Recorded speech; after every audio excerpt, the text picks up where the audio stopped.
집권 2년 차를 맞은 이재명 대통령은 살얼음판을 걷고 있는 남북 관계를 개선하기 위해 새해에는 더욱 적극적으로 움직일 것으로 보입니다. 바늘구멍이라도 뚫겠다는 각오까지 밝힌 상태인데 이 대통령의 한반도 평화공존 구상인 엔드 이니셔티브도 시험대에 오를 전망입니다. 강진원 기자의 보도입니다. 이재명 대통령은 지난해 6월 취임 이후 줄곧 남북 간 군사적 긴장을 완화하려는 조치들을 선제적으로 취했습니다. 대북 확성기 방송은 중지했고 민간단체엔 대북전단 살포 중단을 요청했습니다. 북한 당국의 군사분 개선 기준선을 논의하기 위한 회담을 공식 제안한 한편 국제사회에선 한반도 평화 공존 구상 엔드 이니셔티브를 천명했습니다. 교류, 관계 정상화, 비핵화, 즉 END를 중심으로 한 포괄적인 대화로 한반도에서의 적대와 대결의 시대를 종식하고 모두 남북 관계를 풀어보겠다는 이 대통령의 강한 의지가 담긴 것들인데 북한의 호응은 아직 없습니다. 오히려 적대적 두 국가 방침을 명확히 하고 휴전선 부근에 2중, 3중 철책을 치고 있습니다. 비상 연락망마저 모두 단절된 최악의 상황이지만 이 대통령은 바늘구멍이라도 뚫어보겠다며 각오를 다졌습니다. 바늘구멍이라도 뚫어야 되겠다는 얘기를 제가 드린 것처럼 남북 간에 소통하고 또 대화하고 협력하고 북한이 접촉 자체를 거부하더라도 인내심을 갖고 손을 계속 내밀겠다는 건데 눈앞의 현실은 녹록지 않습니다. 당장 북한이 남한과 대화에 나설 이유가 줄어든 게 우리로선 뼈아픈 대목입니다. 러시아, 우크라이나 전쟁과 중국 전승절 등을 계기로 강화된 북중러 밀착 행보는 북한의 외교적 선택지를 이전보다 늘려줬습니다.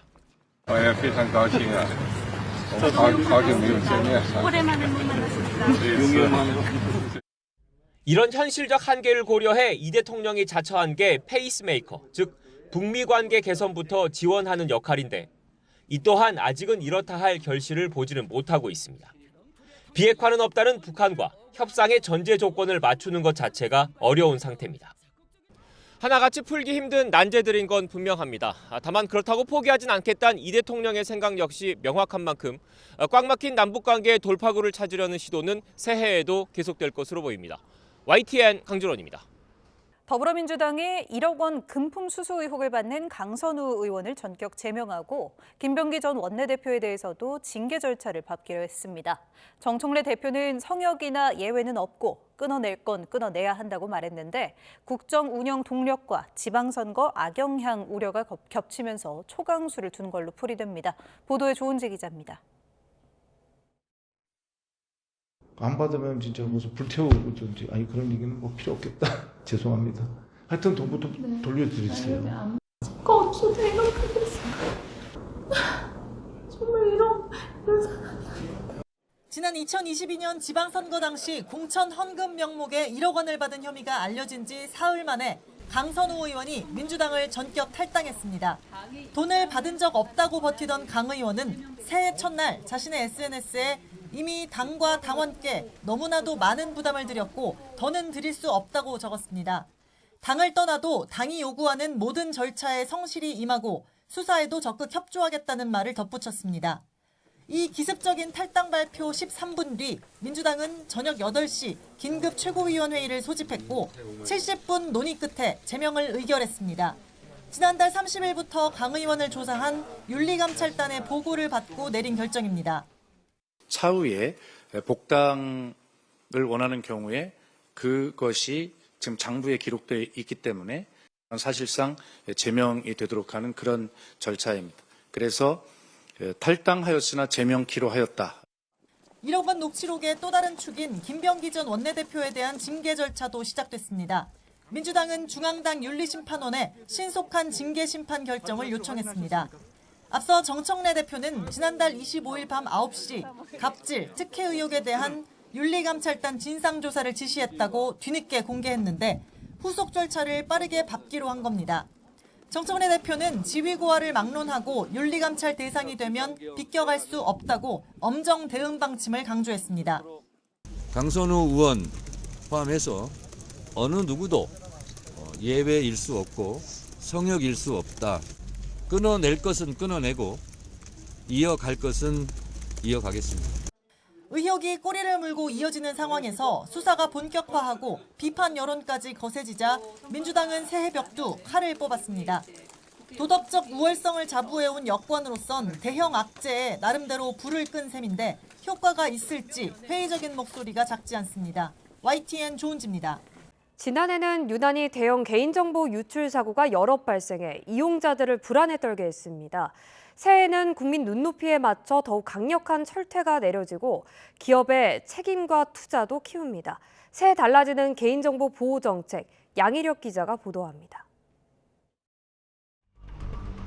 SK텔레콤 이용자 2,300만 명의 가입자 식별 정보 유출, 롯데카드 고객 297만 명의 개인정보 유출, KT 초소형 기지국 해킹으로 인한 무단 소액 결제 피해, 그리고 3,370만 고객 계정 정보가 털린 쿠팡 사태까지. 지난 한 해 대한민국 경제활동 인구 대부분이 개인정보 유출 피해를 봤다 해도 과언이 아닙니다.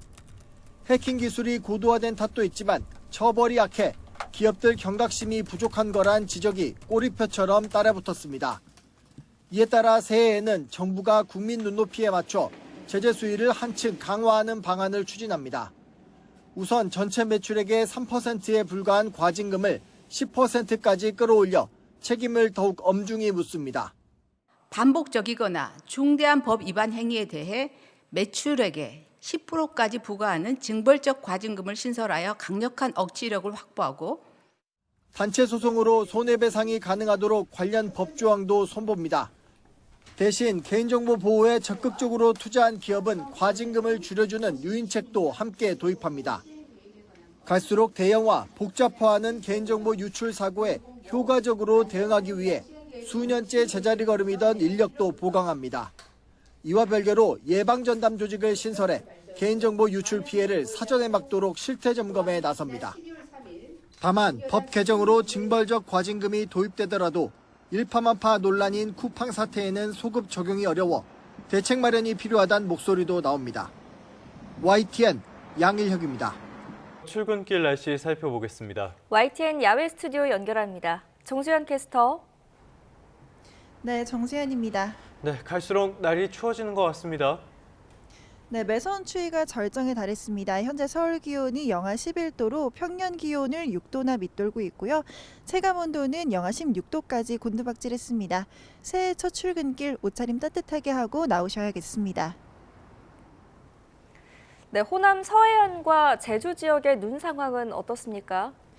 네, 밤사이 호남 서부와 제주에는 5cm 안팎의 눈이 내려 쌓였는데요. 여전히 대설특보가 이어지는 가운데 앞으로도 시간당 3cm 안팎의 강한 눈이 집중될 수 있겠고요. 또 내일까지는 많은 눈에도 대비 잘 하셔야겠습니다. 새해 첫 출근길 강추위가 기승을 부리고 있습니다. 특보 상황 보시면 현재 경기 북부와 강원 영서, 경북 북부 내륙에는 한파경보가, 경기 남부와 충청, 전북에는 한파주의보가 내려져 있습니다. 특히 특보 지역은 영하 15도 안팎의 강추위가 기승을 부리고 있습니다. 춘천이 영하 14.1도, 서울 영하 11도, 안동 영하 11.7도 보이고 있고요. 제주를 제외한 전국에서도 일제히 기온이 영하권으로 떨어졌습니다. 중부지방은 낮에도 영하권에 머물며 종일 춥겠습니다. 서울 영하 3도, 춘천 영하 2도가 예상되고요. 광주는 1도, 부산 3도에 그치겠습니다. 이번 강추위는 주말인 내일 낮부터 점차 누그러질 전망입니다. 내륙은 맑은 가운데 오늘 전국적으로 바람이 강하게 불겠습니다. 동해안과 일부 수도권 지역은 대기도 건조해서 불조심하셔야겠습니다. 지금까지 YTN 정수현입니다. 네, 정부가 각종 복지 사업의 잣대가 되는 올해 기준 중위소득을 대폭 인상했습니다. 역대 최고 수준의 인상률인데요. 물가 상승과 생계비 부담 증가를 반영한 조치입니다. 주원 현대경제연구원 연구본부장과 함께하겠습니다. 어서 오십시오. 네, 안녕하십니까. 본부장님, 보건복지부에서 빈곤 사각지대를 해소한다라고 이야기를 하면서 중위소득을 대폭 인상을 했어요. 일단은 중위소득이 뭐기에 이게 빈곤의 사각지대 이 부분과 연결이 되는 겁니까? 일단은 소득을 얼마나 버는지 국민들이 알아야 되는데 네. 소득이 천차만별이잖아요. 근데 우리가 이제 평균 소득을 계산하는 건 간단하죠. 모든 사람 소득을 더해서 이제 사람 수대로 그렇죠. 나누면 되는데 이게 우리가 곰곰이 생각해 보면 고소득층일수록 소득이 엄청나게 늘어나죠. 그래서 평균 소득을 구하면 우리나라의 어떤 평균적인 소득이 확 올라갑니다. 이렇게 하면 안 되고 예를 들어 우리나라 인구가 11명이라고 할 때 소득 순으로 이렇게 쭉 순서를 세웁니다. 그러면은 6번째가 딱 가운데죠. 그걸 우리가 중위라고 합니다. 그 사람의 소득을 중위소득이라고 해서 이 소득을 기준으로 이제 복지정책의 기준을 삼는 거죠. 네. 그렇다면 생계급여 보장 수준이 강화됐다는 건 어떤 말입니까? 중위소득이 올라가면 보통 중위소득의 32%를 그러니까 예를 들어 중위소득이 100만 원이라면은 32만 원 아래쪽에 있는 사람들을 우리가 복지 대상 그룹으로 보고 그 부분에 대한 이제 소득이라든가 이런 보조를 해주거든요. 지금 4인 가구 기준으로 중위소득이 649만 4,738원인데 네. 거기에 딱 32%가 207만 8,316원입니다. 예. 그러니까 한 달에 소득을 207만 8,316원을 못 받으신 분들은 전부 지원 대상이 되는 거죠. 알겠습니다. 지금 저희가 그래픽을 준비해서 보여드린 것처럼 중위소득이 6.5% 올랐고요. 이에 따라서 4인 기준 2026년에 207.8만 원으로 변경됐다라는 소식까지 전해드렸습니다. 자, 이렇게 되면은 기준 중위소득 인상과 제도 개선을 통해서 한 4만 명 정도가 새롭게 생계수급을 수령할 수 있게 된다고 해요. 그런데 결국에 문제가 되는 거는 돈인데 재정 부담이 괜찮습니까? 역으로 올해 예산안을 이제 작년에 우리가 12월에 통과됐잖아요. 이 부분까지 다 거의 반영이 됐기 때문에 사실 추가적인 재정 부담은 없을 수 있고요. 혹시 예상치 못한 그런 지출은 있겠지만 제 개인적인 생각으로는 그렇게 올해 예산안은 이미 반영이 됐기 때문에 추가적인 부담은 크지 않을 거로 생각이 됩니다. 네, 이 소식을 접하고 내 부담도 늘어나는 거 아니냐 이런 우려하는 분들 계실 것 같습니다. 건강보험료나 국민연금 같은 건 어떻게 되는 겁니까? 올라가죠. 당연히 당연히 이제 중위소득의 영향이라기보다는 이제 건강보험, 국민연금 자체의 어떤 적자 구조, 특히 국민연금이 심각하잖아요. 그렇죠. 이제 그런 부분 생각할 때 국민연금은 거의 한 20년 넘게 안 올리다가 이제 올라갔고, 그다음에 건강보험도 지금 이제 올릴 수밖에 없는 게 건보료율 같은 경우는 현행 이제 7.09%. 이게 건보료율이 뭐냐면 간단하게 그 소득 대비 건강보험 내는 겁니다. 그래서 이게 7.09에서 7.19%로 올라가고요. 당연히 이제 직장 가입자들은 아시겠지만은 근로자가 반내고 사업자가 반내는데 이게 지역 가입자분들이 사업을 하시거나 어떤 직장 가입자가 아니신 분들의 부담이 좀 많이 올라가는 그런 상황입니다. 알겠습니다. 필요하긴 한데 건강보험료 같은 경우는 지금 운영 수익 같은 걸 빼면 이미 적자라고 하니까 필요는 한데 부담이 커지는 건 어쩔 수 없을 것 같습니다. 올해 달라지는 제도들도 한번 볼까요? 일단 당장 눈에 띄는 거는 최저임금 문제가 있을 것 같아요. 최근 최저임금이 2.9% 올라서 월급여가 210만 원을 넘게 됐는데요. 일각에서는 그런 이야기를 합니다. 최저임금을 올리면은 항상 고용에 영향을 미치게 된다. 이런 것들 연관성은 어떻게 보십니까? 이게 영세업 그리고 이제 영세 서비스업 산업별로는 그런 쪽의 영향을 여전히 좀 많이 받는 것 같아요. 이게 영세하고 수익이 얼마 안 나는 부분에서 이게 인건비 비중이 상당히 크거든요. 그리고 이제 최근에 보면은 물가라든가 원자재 가격 이런 것들이 많이 올라서 이게 영세하시는 분들이 다른 데서 물건을 띄워온다고 하죠. 그 가격 자체가 좀 많이 올랐어요. 또 하나 중요한 게 이제 영세 자영업자분들이 자기 건물에서 사업을 하시는 건 아니죠. 최근에 임대료, 특히 이제 서울이나 수도권 같은 경우는 임대료가 많이 올라가는데 거기에서 이제 새로운 아르바이트생이라든가 종업원의 최저임금 기준이 올랐기 때문에 저 부분까지 부담하게 되면 상당히 좀 어려울 것 같고 이게 좀 확장이 되면 이제 제조업이나 건설업 같이 최근에 이제 고용이 계속 빠지고 있는 그쪽은 사실 산업 경기가 엄청 안 좋다는 거거든요. 그러면 그게 이제 인건비가 조금만 올라도 저 최저임금을 기준으로 거기서 이제 인건비를 산정하게 되거든요. 상당히 좀 부담이 돼서 어떤 전반적인 산업 경기에는 그러니까 올해죠. 올해 경제 성장률은 작년보다 비록 높아지긴 하지만 여전히 체감 경기는 나쁠 거라는 게 대부분의 시각이기 때문에 상당히 전반적인 고용 창출력이 많이 약화되지 않을까 생각이 됩니다. 네. 자, 주거비 부담 역시 가계에서 큰 비중을 차지하는데요. 정부가 새해에 부동산 관련 제도도 손질을 했습니다. 내용을 보니까 청년, 무주택자, 소상공인의 혜택을 늘렸는데 구체적인 내용을 좀 전해주시죠. 이제 무주택자 주말 부부가 좀 눈에 띄는데요. 기존에는 이제 합해서 이제 세액공제를 받았는데 이번에 네. 이제 직장이 멀리 떨어져 있으면 따로따로 살잖아요. 그래서 연간 부부 합산 연간 1,000만 원 한도 정도로 좀 그 범위를 넓혀줬고요. 그리고 기존에는 이제 뭐 수도권은 수도권이라든가 뭐 큰 도시 같은 경우 전용 면적 85평방미터 그리고 수도권 이외에는 100평방미터의 주택만 적용을 했었는데 네.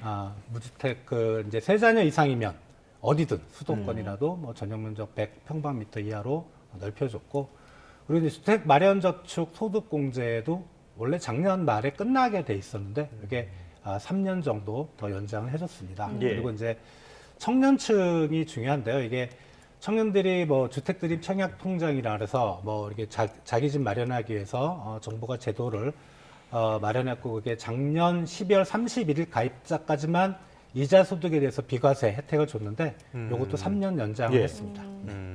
이런 세액공제 확대라든지 이런 정책들이 청년이나 서민들의 주거비 줄여줄 수 있을까요? 당연히 공제가 되고 정부에서 지원이 되니까 부담은 줄여주는데요. 작년에 월세 상승률이 16%였거든요. 그렇죠. 예. 네. 많이 모자릅니다. 뭐 그렇다고 뭐 정부 재정으로 그걸 다 할 수는 없는 거고 그래도 많이 어려운 상황이지만 그분들한테 조금이라도 좀 도움이 되지 않을까 생각이 듭니다. 결국에는 부동산 시장을 잡는 것 외에는 방법이 없을 것 같은데 쉽지는 않아 보입니다. 자, 다음 이슈로 넘어가 보도록 하겠습니다. 앞서서 이제 새해 들어서 우리에게 실질적으로 와닿는 변화점들을 짚어봤는데요. 올해를 보자면은 지난해 리뷰부터 한번 해봐야 될 것 같습니다. 지난해 우리나라 수출이 7천억 달러를 넘어섰어요. 이게 세계에서 6번째라 그러던데 어떻게 전반적으로 평가를 어떻게 하십니까? 6천억 달러 넘어선 게 제 기억으로는 2018년이 처음 넘어섰다가 이제 2019년 좀 가라앉았었고요. 그때 트럼프의 또 관세 정책. 네. 그리고 이제 쭉쭉쭉 올라가서 이번에 7천억 달러에 들어섰는데요.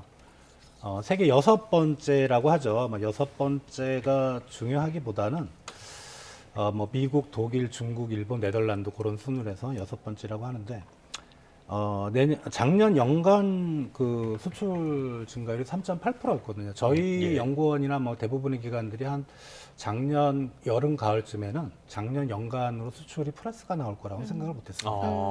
왜냐하면 이제 8월부터 트럼프의 관세 정책이 본격화됐고요.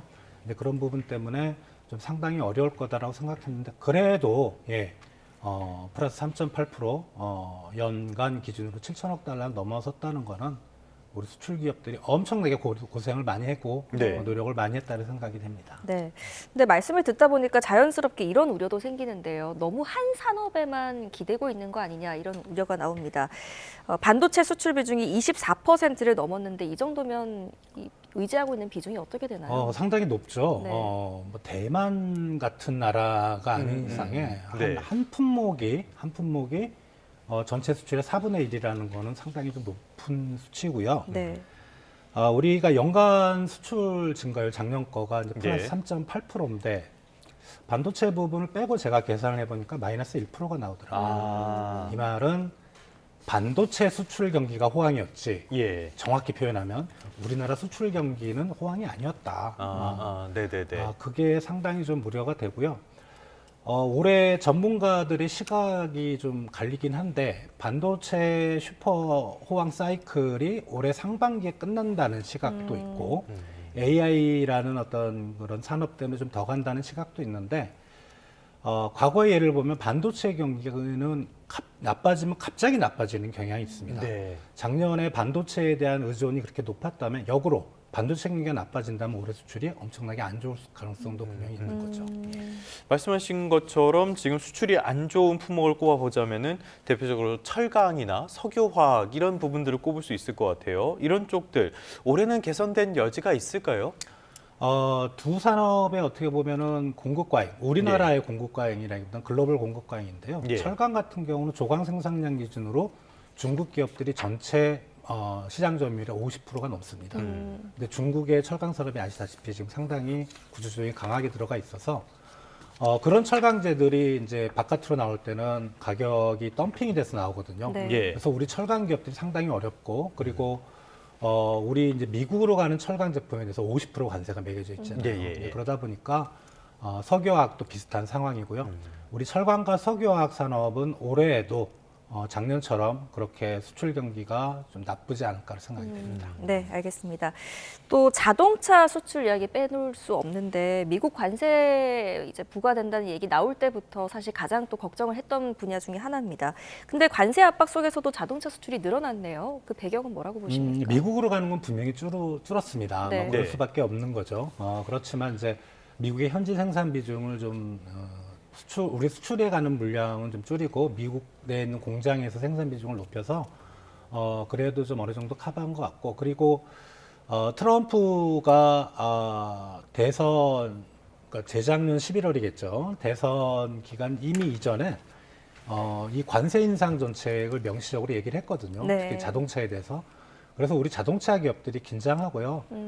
많은 노력들을 했던 걸로 생각이 되고 미국 외 지역은 상당히 좋았습니다. 그리고 품목도 보면 기존 내연기관에서 하이브리드 쪽의 비중을 높이고 그리고 다른 지역으로의 어떤 마케팅 이런 것들 전략을 잘 세웠기 때문에 그나마 좀 수출이 선방을 했다고는 생각되는데 우리 자동차 수출의 한 40에서 50%는 사실 미국 시장 그 정도가 높거든요. 그러니까 그쪽에 타격을 받았던 건 어쩔 수 없는 상황이었던 건 생각이 됩니다.